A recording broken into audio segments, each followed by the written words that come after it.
Good evening. আমাৰ স্কিনত এটা খুব কমনলি দেখিব পোৱা স্কিনৰ প্ৰব্লেম হৈছে ফাংগেল ইনফেকশ্যন, যিটো মেডিকেলি টিনিয়া বুলিও কোৱা হয়। টিনিয়া ক্ৰুৰিছ, টিনিয়া কৰ্পুৰিছ বা টিনিয়া আংগুয়াম, তেনেকৈ জাগা হিচাপে সেই বেমাৰটোক নাম দিয়া হয়। কমনলি আপুনি টিনিয়া বুলি ক'ব পাৰে বা ৰিংৱৰ্ম বুলি ক'ব পাৰে, যিটো কমন লেংগুৱেজত ৰিংৱৰ্ম বুলি কয়, মেডিকেলি এইটো টিনিয়া বুলি কয়, বা আমি অসমীয়াত এইটো খৰ বুলিও কওঁ। এইটো স্কিনৰ প্ৰব্লেমটো বহুত কমন হয়। এইটো স্কিনৰ প্ৰব্লেম বেচিকেলি ছামাৰ বা হট হিউমিড এনভাইৰনমেণ্ট, গৰমৰ দিন এইবিলাকত বেছিকৈ হয়। আৰু যিবিলাক এৰিয়া আমাৰ বডিৰ ছান এক্সপ'জাৰ নহয়, যিবিলাক এৰিয়া মানে ঢাকি থাকে, আবদ্ধ হৈ থাকে, য'ত মানে চুৱেটিংটো মানে জমা হৈ থাকে, তেনেকুৱা এৰিয়াবিলাকত এইটো স্কিনৰ ইনফেকশ্যনটো বেছি হয়। যেনেকৈ আমাৰ গ্ৰইন এৰিয়া মানে আমাৰ কৰঙণৰ যিটো পৰ্চন, তেনেকুৱা আণ্ডাৰ আৰ্মছ বা আৰ্ম পিটছ, তাৰ লগতে আমাৰ আঙুলিৰ যিবিলাক ভৰি আঙুলিৰ মাজৰ পৰ্চন আছে, ইণ্টাৰট্ৰিজিনাছ এৰিয়া, সেইবিলাকত। তো সেনেকুৱা জেগাবিলাকত বেছিকৈ হয়, আৰু তাৰপিছত খোজোৱাৰ জৰিয়তে ই অন্যান্য বডিৰ মানে জেগালৈকে স্প্ৰেড কৰি যায়। তো এই বেমাৰটো ছামাৰ ছিজনত বেছিকৈ হয়, হট হিউমিড এনভাইৰনমেণ্টত বেছিকৈ হয়। যিবিলাক মানুহে অলপমান চুৱেটিং বেছি কৰে, যিবিলাক মানুহে ঘামটো বেছিকৈ হয়, মানে হাইপাৰ হাইড্ৰ'ছিছ থাকে, তেনেকুৱা মানুহবিলাকৰ বেছিকৈ হয়। আৰু যিবিলাক এৰিয়া আমাৰ এক্সপ'জড নোহোৱাকৈ থাকে, মানে আনএক্সপ'জড এৰিয়া, সেইবিলাকত ই বেছিকৈ হয়। য'ত মানে এটা মইষ্ট এনভাইৰনমেণ্ট থাকে, য'ত মানে সূৰ্যৰ পোহৰটো তেনেকৈ নপৰে ডাইৰেক্টলি, তেনেকুৱা এৰিয়াবিলাকতে ইনফেকশ্যনটো হয়। এইটো এক প্ৰকাৰৰ ভেঁকুৰৰ ইনফেকশ্যন, ভেঁকুৰৰ পৰা হয়। ডাৰ্মেট'ফাইট বুলি এটা ভেঁকুৰৰ গ্ৰুপ আছে, সেই গ্ৰুপ অফ ভেঁকুৰৰ পৰা এইটো স্কিনত হোৱা এটা কিউটেনিয়াছ ইনফেকশ্যন। এনে বেমাৰটো অত্যন্ত খজুৱাই, খুব বেছি খজুৱাই। বেমাৰটো এনে ডিষ্টিংটিভ মৰ্ফলজিকেল ফিচাৰ্ছ আছে, সেইটো হ'ল মানে আপোনাৰ পেপুলো-ভেচিকুলাৰ ইৰাপশ্যন বুলি কয় মেডিকেলি। মানে তাত কিছুমান সৰু সৰু গুটি থাকে, আৰু গুটিৰ লগতে কিছুমান এনেকুৱা গুটি থাকে যিবোৰৰ ভিতৰখিনিত মানে কিছুমান পানীৰ নিচিনা ফ্লুইড তেনেকুৱা থাকে, যিটো ভেচিকুল বুলি কোৱা হয়। তেনেকুৱা এনে আপোনাৰ গুটিও থাকে, যিটোৰ ভিতৰত মানে আপুনি একো দেখা নাপায়, মানে চলিড টাইপৰ। আৰু কিছুমান গুটি থাকে যিবিলাকৰ ভিতৰত মানে ভেচিকলছ, বা যিবিলাকৰ ভিতৰত পানী থাকে, যিটো ভেচিকুল বুলি কোৱা হয়। তো সেইটো কাৰণে এইটো বেমাৰটো পেপুলো-ভেচিকুলাৰ ইৰাপশ্যন বুলি কোৱা হয় মেডিকেলি।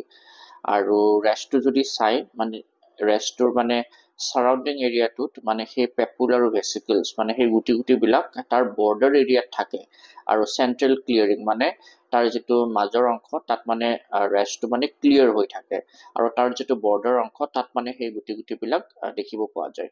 বেমাৰটো যেতিয়া এক্সপাণ্ডিং হৈ থাকে বা এক্সপানশ্যন হৈ থাকে, মানে সি হেল্ডি এৰিয়াবিলাকলৈকে সি স্প্ৰেড হৈ গৈছে, তেতিয়া সেই বৰ্ডাৰটো তেনেকৈ এডভান্সিং হৈ যায়। তেনেকুৱা বেমাৰটো এনেই যথেষ্ট খজুৱাই, খুব ইচিং হৈ থাকে, আৰু তেনেকুৱা আপোনাৰ লগতে স্প্ৰেড হৈ থাকে এটা জেগাৰ পৰা আন এটা জেগালৈকে, তেনেকুৱা। তো এইটো ইনফেকশ্যনটো বা স্কিনৰ এই বেমাৰটো অত্যন্ত কমন। এই বেমাৰটো বহুত মানুহৰ হয়, আৰু গৰমৰ ছিজনবিলাকত বেছিকৈ হয়। এই বেমাৰটোত আমি যধে মধে ফাৰ্মাচীৰ পৰা তেনেকৈ কিছুমান মলম আমি ইউজ কৰি কেনে সেই বেমাৰটোৰ যিটো মৰ্ফলজি, সেইটো আমি চেঞ্জ কৰি দিওঁ। লগতে যিহেতু ফাংগাছৰ পৰা হয়, তাত যদি আপুনি এণ্টিফাংগেলক বাদ দি কেনে অন্যান্য কিছুমান মানে এক্সপেৰিমেণ্ট কৰে, কিছুমান বেক্টেৰিয়েল প্ৰডাক্টছ কিছুমান ইউজ কৰে, কিছুমান ভাইৰেল প্ৰডাক্টছ কিছুমান ইউজ কৰে, তেতিয়াহ'লে এই বেমাৰটোৰ মানে যিটো ভেঁকুৰ থাকে, সেইটো ৰেজিষ্টেণ্ট হৈ যায়, আৰু এইটো ট্ৰিটমেণ্ট কৰিব বহুত দিগদাৰ হয়। এইটো বেমাৰটোৰ কাৰণে আপোনালোকে কেইটামান টিপছ মই কৈ দিম, সেইখিনি আপোনালোকে অলপমান চাই ল'ব পাৰে, অলপমান পালন কৰিব পাৰে। যেনেকৈ যদি আপোনালোকৰ এনেকুৱা ইনফেকশ্যন হৈছে, তেতিয়াহ'লে আপোনালোকে নিজৰ পাৰ্চনেল হাইজিনটো মেইনটেইন কৰাটো অত্যন্ত প্ৰয়োজনীয়। নিজৰ যিখিনি কাপোৰ কানি থাকে, নিজৰ যিখিনি পাৰ্চনেল আইটেমছ, ইউটেনচিলছ এনেকুৱা থাকে, যিখিনি আইটেমছ থাকে, নিজৰ যিখিনি মানে আপোনাৰ একদম লাগতিয়াল পাৰ্চনেল আইটেমছ, যেনেকৈ আপোনাৰ ফণী, আপোনালোকৰ হেণ্ডকাৰচিফ, আপোনালোকৰ ৰেজৰ কিট, চাবোন, টাৱেল, গামোচা, আপোনালোকৰ মোজা, চক্স, আণ্ডাৰৱেৰছ, ইনাৰৱেৰ, বা আপোনালোকৰ কাপোৰ কানি হওক, বেডশ্বীট, এনেকুৱা বেলেগৰ লগত একদম শ্বেয়াৰ নকৰিব। আৰু ইয়াৰ লগতে আপোনালোকৰ যিবিলাক কাপোৰ কানি থাকে, সেইখিনি গৰম পানীত অকণমান ৱাশ্ব কৰিব পাৰে। নৰ্মেল পানীত ৱাছ কৰিলে ভেঁকুৰৰ যিখিনি মানে অৱশিষ্ট লাগি থাকে সেইখিনি নমৰে। তো গৰম পানীত ৱাছ কৰাটো ভাল। আপোনালোকে ৰেগুলাৰ নহ'লেও এটলিষ্ট এভৰি অল্টাৰনেট ডেইজ তেনেকৈ কাপোৰবিলাক ৱাছ কৰি থকাটো অত্যন্ত প্ৰয়োজনীয়। আৰু ইনাৰ ৱেৰ্ছবিলাকতো ডেইলি ৱাছ কৰাটো খুবেই প্ৰয়োজনীয়।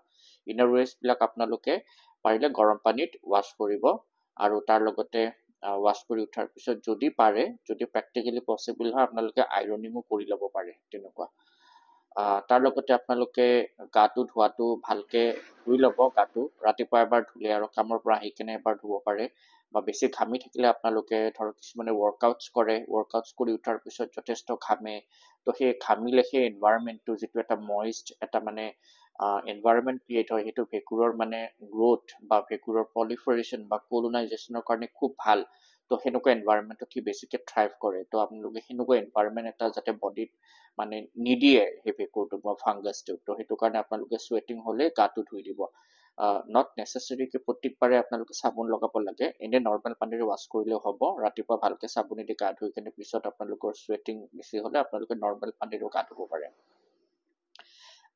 গা ধুই উঠাৰ পিছত আপোনালোকৰ বডিৰ যিবিলাক এৰিয়া আপোনালোকৰ মানে আনএক্সপ'জড হৈ থাকে, যেনেকৈ আপোনালোকৰ আৰ্মপিটছ, গ্ৰইন, গলৰ যিবিলাক মানে ফ্লেক্সুৰেল এৰিয়া, নেপ এৰিয়া, তাৰপিছত হাতৰ ইণ্টাৰট্ৰিজিনাছ এৰিয়াবিলাক, ভৰি আঙুলিৰ ইণ্টাৰট্ৰিজিনাছ এৰিয়া, এইবিলাকত ভালকৈ ধুনীয়াকৈ কটন কপাহী কাপোৰেৰে ধুনীয়াকৈ মচি আপোনালোকে কাপোৰটো পিন্ধিব।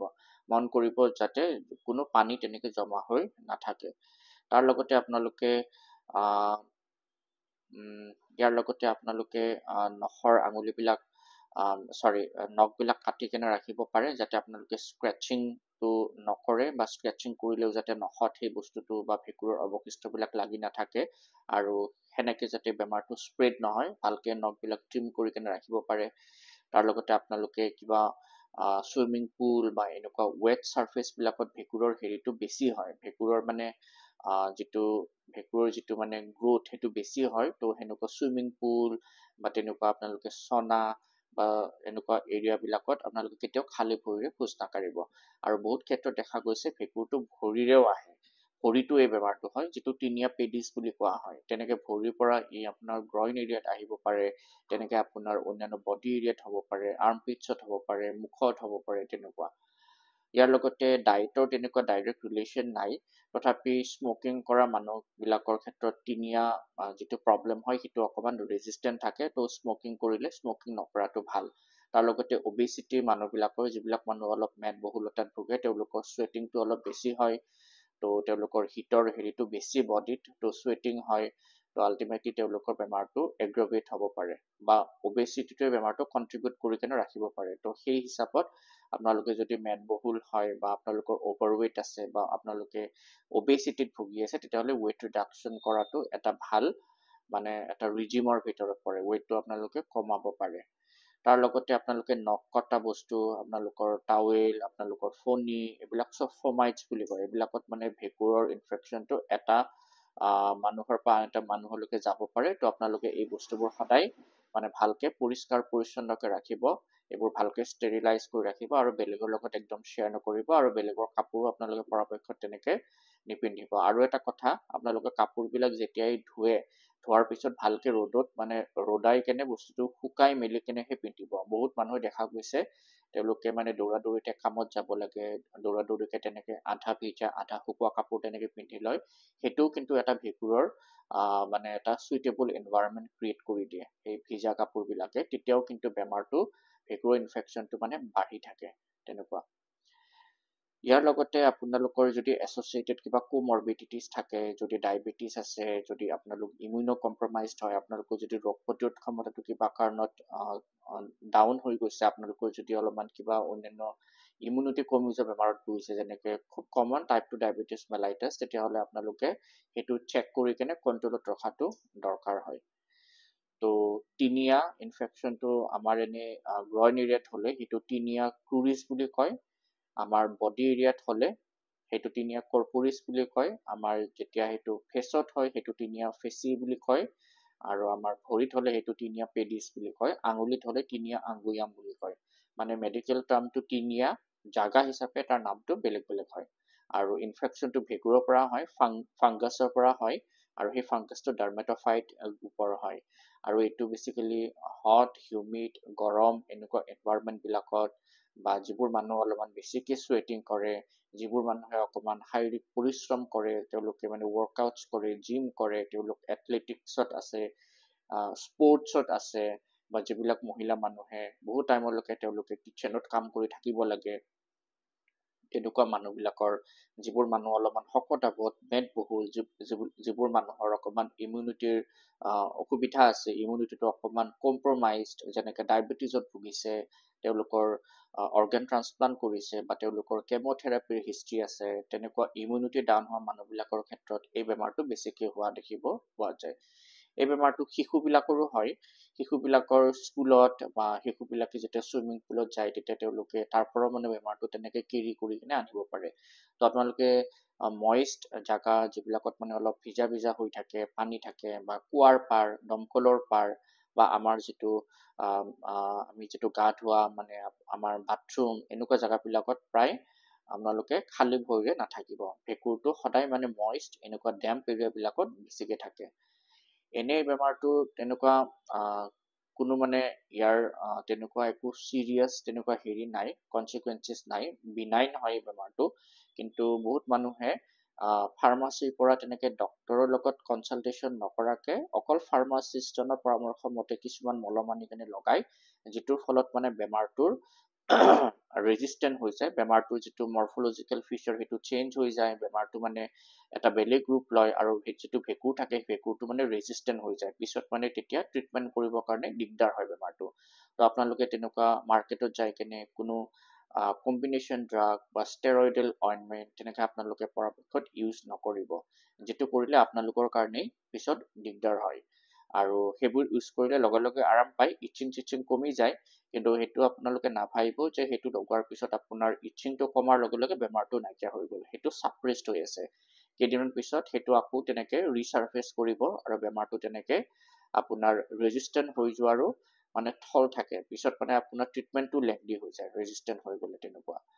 আৰু বেমাৰটোৰ লক্ষণ বুলি ক'লে আপোনাৰ কিছুমান পেপুলো ভেচিকুলাৰ ৰেচেছ দেখিব পোৱা যায়। বৰ্ডাৰটো তাৰ মানে যিটো মানে তাৰ সীমা থাকে, সেই সীমাটোত সেই পেপুলো ভেচিকুলাৰ ৰেচটো মানে তেনেকৈ থাকে, চেণ্ট্ৰেল ক্লিয়াৰিং, আৰু মাজত মানে তেনেকুৱা একো ৰেচ নাথাকে, ক্লিয়াৰ থাকে, আৰু অকণমান স্কেলি হয়, অলপ স্কিনটো মানে অলপ উঠি থকাৰ নিচিনা হয়, লগতে যিহেতু ইনফ্লামেশ্যন থাকে অলপ ৰঙা ৰঙা পৰি থাকে তেনেকুৱা।